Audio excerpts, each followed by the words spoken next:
20%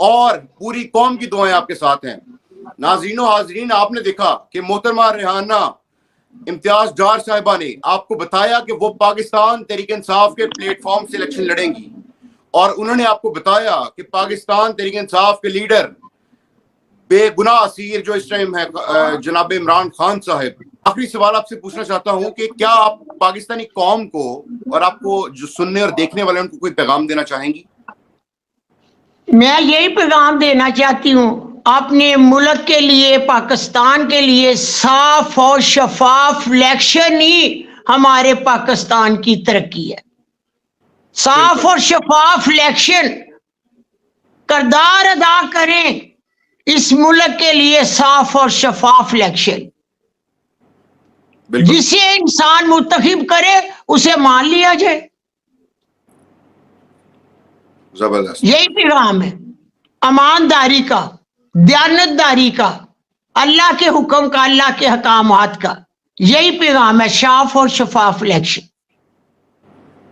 بالکل آگے دیکھو کیا ہوتا ہے. جی, اسی صاف اور شفاف انتخابات کے بعد اگر یہ ممکن ہوا تو ہمارا ملک جو ہے, جو ابھی فی الوقت عدم استحکام کا شکار ہے, وہ مستحکم ہوگا, معاشی طور پہ بھی اور سیاسی طور پہ بھی. بالکل انشاءاللہ. جی انشاءاللہ. ناظرین و حاضرین, آپ نے دیکھا کہ محترمہ ریحانہ امتیاز ڈار صاحبہ نے, جو کہ عثمان ڈار صاحب اور عمر ڈار صاحب کی والدہ ہیں, انہوں نے بتایا کہ کس طرح ان کو قرآن پاک کی تعلیمات, رسول پاک صلی اللہ علیہ وسلم سے عشق نے ڈنکے کی چوٹ پہ ببانگ دوہل سامراج اور طاغوت کے خلاف کھڑا ہونے پہ جو ہے وہ آمادہ کیا. ان کا جوش, ان کا جذبہ اس لیے ہے کیونکہ وہ قرآن پاک کی طالب علم ہیں. انہوں نے اللہ پاک کے احکامات پڑھے ہوئے ہیں, دیکھے ہوئے ہیں, اور وہ اسی پہ عمل پیرا ہیں. اور بے جرم و خطا ہمارے لیڈر جو پابند سلاسل عمران خان صاحب, وہ بھی ان کی انسپریشن ہے. اور عمران خان صاحب بھی ریحانہ امتیاز ڈار صاحبہ کے بقول اسی قرآن پاک کی تعلیمات پر عمل پیرا ہیں, اور وہ بھی حق کے راہی ہیں. اور انہوں نے ساتھ ساتھ یہ بھی بتایا کہ وہ پاکستان تحریک انصاف کے ٹکٹ سے الیکشن لڑیں گی اور میدان خالی نہیں چھوڑیں گی, اور وہ ڈٹی ہوئی ہیں, پوری قوم کی دعائیں ان کے ساتھ ہیں. اور وہ انشاءاللہ, جیسے کہ پی ٹی آئی کے سرویز جو ہے, جنرل الیکشنز کے جو سروے ہیں اس کے مطابق پی ٹی آئی 70% ووٹ لے کے کامیابی حاصل کر رہی ہے. بالکل اسی طرح اگر صاف اور شفاف انتخابات ہوتے ہیں تو ہماری ماں, قوم کی یہ ماں جو اس وقت جرت اور بہادری کو استعارہ اور علامت بن چکی ہے, انشاءاللہ 8 فروری کو خواجہ آصف کو ناکو چنے چبوا کے اقتدار کے ایوانوں تک جائے گی انشاءاللہ. اللہ پاک آپ سب کا حامی و ناصر ہو.